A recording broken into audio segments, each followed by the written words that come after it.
Thank you for clicking on the video. Say hello to Famey. This is Famey the cat.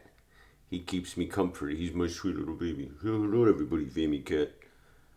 Well, very serious topic here tonight, and I know that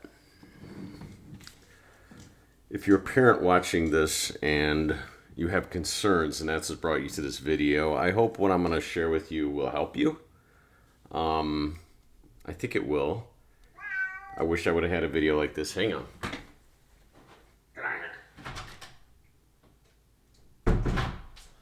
I wish I would have had a video like this back in 1999 and year 2000 when my son was 1 and quickly 2 and then 3. So we're going to fly through a list of things that we noticed. I don't want to call them symptoms out of the gate, but uncharacteristic activities or behaviors that would be not age appropriate or certainly not reaching certain milestones or perhaps odd and unusual compared to a baby or a 1-year-old or 2-year-old or a toddler. This was my second child, so I already had a lot of perspective from my first child of what normal development was. Plus, I wasn't clueless, I knew right out of the gates that something was odd. I didn't say anything right away. His mother was a special needs teacher, so she was actually trained in autism. But yeah, so here's my list. I've been thinking about it I've been thinking about making this video for a good week or so.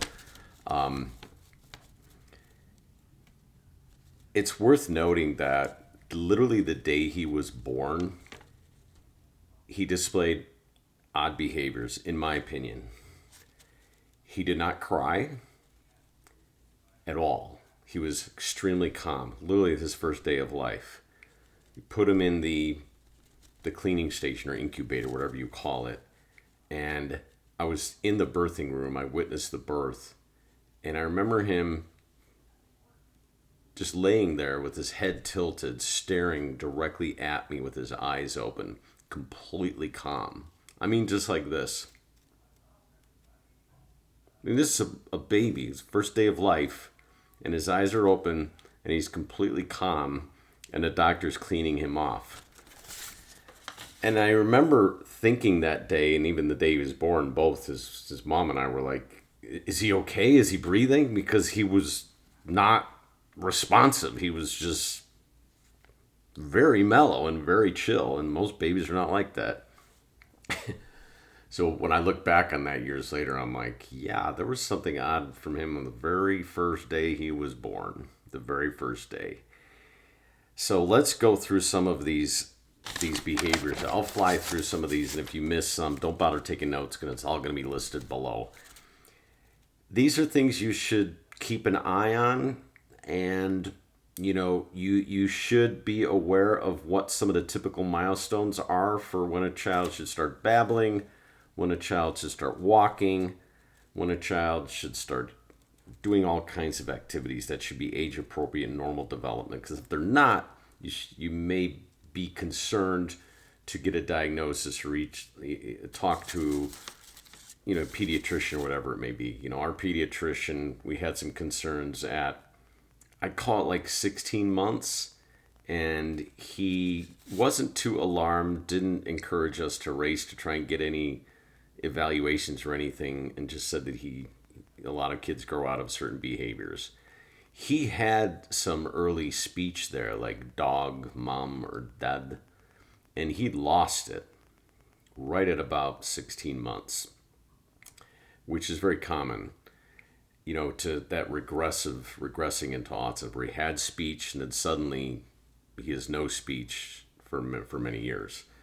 So that's the first thing I mentioned here when I was thinking about this, is that loss of language early on. He was also a very late walker, now that I think about all that. Yeah. There was no pointing. Another very alarming thing. If your child's not pointing, it's unusual. They should be pointing. Not responding to their name. They should be responding to their name by age 1, 2, something like that. You know, Chase did not respond to his name. You could say it all day long, to his face, behind his head. There was no recognition of his name. Generally speaking, he didn't respond to all kinds of things. It was almost like this appearance that he's deaf, which is a common thing that parents will say. And that's the fourth thing I wrote here. Eventually, when he did start walking, you know, he began spinning. And when he would spin, he would look out of the corner of his eyes like this. And he would spin that direction or spin this direction for certain periods of time. I remember thinking to myself, is he having a seizure when he's doing this weird, like looking out of the corner of his eyes? And there was no seizures, but that spinning in circles, certainly flapping the hands every now and then, wailing the arms, either flapping like this or kind of like this. Yeah. There wasn't too much facial expressions too. Like there were many times where he wasn't that expressive in his facial expressions, like smiling. There's a constant feeling of like, was he constipated? He'd go days without having a bowel movement. His eating habits were so extremely rigid, and this whole tactile defensiveness, where his texture of everything seemed to bother him. And I remember for many years there, he would just eat chicken nuggets. So we would get these gluten-free chicken nuggets, and that's all he would eat. Going down this list again, staring at objects for long periods of time, like fixating. So I have a video of Chase when in the summer of 2001, you know, he was born in July of 1999. So you're talking about right at that 2 years level. And the whole video, he's fixated on a tub in the backyard with some water in it, where his sister's running around playing. She's a year older than him. She's normally, and then two boys in the neighborhood, a little bit older, but all playing normal. Whereas this Chase, for this full half hour, is just staring, kind of expressionless, almost like he's in a daze or lost, staring at this bucket of water. And, you know, I watch the video, it makes me kind of sad, but at the same time, I'm glad that we got him diagnosed right away. You know, it's just so kind of that isolation. When I say sad, like as a parent, as a dad, you want to feel as if your child is enjoying the social aspect of life and other kids and his sister, and it's almost like he was just kind of lost there. That's, you know, many things that parents will often say they feel like their child was stolen from them, like their mind suddenly, after a series of immunizations, whatever it may be, coincidentally, that's when their child just suddenly changed, and it's almost like there's a loss there. There's a kidnapping of their brain or something, where they used to be social and engaged and have some speech, and then suddenly it's gone. And Chase certainly fell into that category. Yeah, and for a while there, we thought, is there a connection here between his immunizations or not? And, as the years went on, we just stopped thinking about it. So going down my list here, there's many more. He was not engaging with mom or dad or his sister at that age. He was standing on his head on the couch for long periods of time. I'll never forget this. So instead of just sitting on a couch, normally he would sit on top of his head. So his feet are dangling in the air while his head is buried in the couch. And he would do this for a long period. He would fall down. He would keep doing it over and over and over. So it was very enjoyable for him to, I'm scratching my head, this is so annoying. Enjoyable for him to be upside down like that. Yes, he's lining up objects and trains and dinosaurs and cars, like various stereotypical. There's like 30 different things that he matches all these signs here. And that's the other thing I wrote down here, that lining up objects, toys, cars, rigid eating habits. I wrote not smiling or looking at camera when taking pictures. You know, your child at 1 or 2, if you're taking a picture or everything and they're not looking at you and they're not smiling and they're just looking off and they're expressionless, that is a sign for autism. There's no question about it. So I have so many photos of Chase doing that at age 1, 2, 3, 4, 5. don't get me wrong, he smiled. He was a happy kid. Throughout everything I'm telling you, he's not an unhappy kid. But yeah, the person with autism at that early age, they're not looking into your eyes. They may be looking at your chin or your mouth, the bridge of your nose, or just looking beyond you or looking right through you. You know, they're not looking at your face oftentimes. It's more comfortable for them to not look at your face. There's too much stimulation there.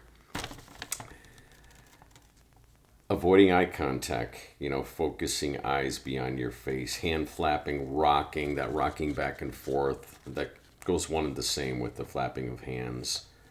Moaning and groaning and going, long periods of time in doing that. I remember Chase doing that, you know,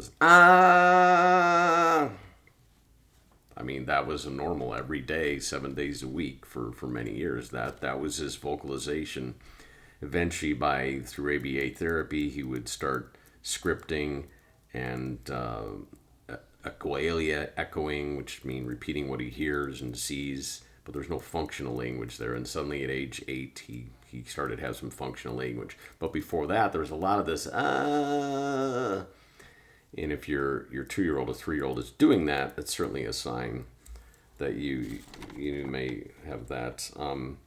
So this is another thing. There's a number of things I wrote down here that are not in a lot of these videos on YouTube. So if your son is at age 2, 3, 4, constantly doing this, plugging their ears so they're not overstimulating, again, that could be a sign for autism. It's not normal behavior.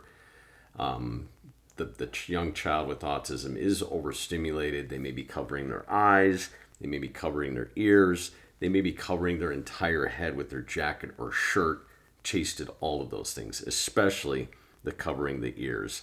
Now, we didn't get him any sort of ear defenders until later. Like, we just didn't understand how overstimulated he truly was.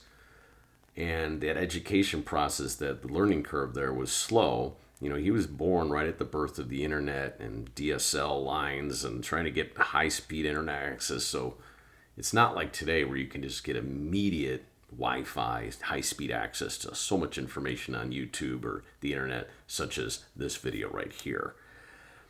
So keep an eye out for that plugging of the ears. Your child should not be doing that. It's not because they have an ear infection. They're plugging their ears because it's relaxing. They're less stimulated.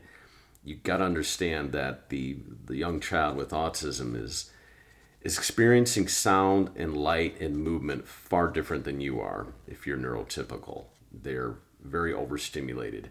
And I remember Chase would constantly wear my Dr. Dre Beats, even though they're not plugged into anything. And I didn't understand why. That age is 4, 5, 6, 7. Why is he wearing my headphones? I was just so freaking clueless. Yeah, so I covered all this. The last thing I wrote on here, difficulty transitioning from one activity to another. If it's not part of a routine, there'll be problems transitioning or dealing with the unexpected. I'm sure you're aware of that. And another thing I wrote down here that nobody mentioned in other videos is that, you know, for my son, he was preoccupied with toilets and would like to flush objects down the toilet. So the plumber was over at our house every 3 months. I remember that. And these plumbing bills were outrageous. And eventually we got locks on the toilets. You have to understand that you're going to have to put locks everywhere, locks on the doors, because your child will tend to elope, which means leave and bolt from the house and run down the street or disappear. And these are all signs for autism, for certain. And in terms of safety, that is the most important thing you need to be scared about and careful about and be knowledgeable about is your child's safety, especially leaving the house 24 hours a day. You may be asleep, your child may just get up and leave the house. You may be in the middle of a Saturday afternoon on a beautiful day where everyone's happy and go lucky and you're going in and out of the house and your son may be gone before you ever notice.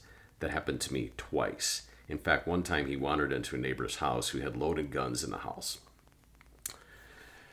So I hope this video was helpful for you today. I listed a lot of things there. I will put them down below. There's a lot of videos on YouTube about this subject. I included a number of things that really haven't been mentioned. Go get your son or daughter checked out. We went to pediatric neurologists, pediatricians, specialists, and paid a lot of money to get diagnosed. I'm talking like $3,000 out of pocket to get properly diagnosed. Once you get that diagnosis, you can immediately begin getting services. It's important to get the correct diagnosis. You can get early intervention and get the right services. And know that your child is more than likely going to be happy and have a happy, functioning life. It's just going to be different than what you ever imagined. So if you're a parent watching this and you had these grandiose dreams, you got to let go of those dreams and tackle this head on, because your son or daughter needs you, needs the services, and needs to be prepared for adulthood. And it begins right at that diagnosis. So for Chase, who turns 23 this year, I feel he is prepared for adulthood. And he's about medium functioning autism. He has functional language and he still has infantile interests, but I believe that he will have a happy life. And what more could you ask for? It's going to be very different than, you raising kids than you ever imagined, but you're going to get through this. You're going to cope. You're going to learn to cope. There's a learning curve. You're going to get over the shock and the awe, and you are going to learn to love and accept and be aware of autism spectrum disorder. Hopefully, maybe someday the word disorder will go away and it'll just say autism spectrum. A different way of thinking, a different way of living, and a different way of perceiving the world around us. Hope this video has been helpful for you. If it has, please like, please subscribe, turn on that notifications bell. Check out the links below in the comments section. And best to you and your family and your children. This has been Kim Mach 7 for Kim Mach 7 Autism Vlog.